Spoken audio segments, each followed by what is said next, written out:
Kadispora Makassar Andi Patiware menanggapi unggahan satire yang melarang Gubernur dan Wali Kota Makassar untuk datang mendukung PSM Makassar secara langsung pada laga terakhir kontra Borneo FC di Stadion Gelora B.J. Habibie atau GBH Parepare pertengahan April 2023 mendatang.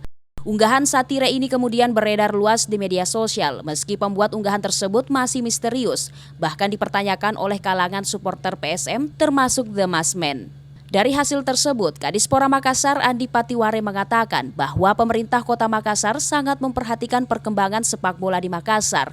Hal tersebut dibuktikan dengan adanya usulan pemerintah Kota Makassar ke Pemprov Sulawesi Selatan mengenai pengalihan aset untuk Stadion Barombong.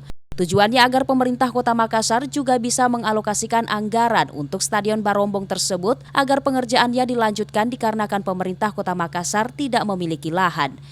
Pemko dalam hal ini Pak Wali serta Ibu Wali sangat memperhatikan perkembangan sepak bola. Buktinya tahun lalu kami mengusulkan ataupun kami bermohon ke Pemprov untuk pengalihan aset daripada Stadion Barombong. Kenapa kita memohon? Agar kiranya Pemprov itu bisa mengalokasikan anggaran dana untuk melanjutkan pembangunan daripada Stadion Barombong. Nah, kami Pemprov tidak mempunyai lahan ataupun aset yang sebesar seluas untuk membangun stadion itu sendiri.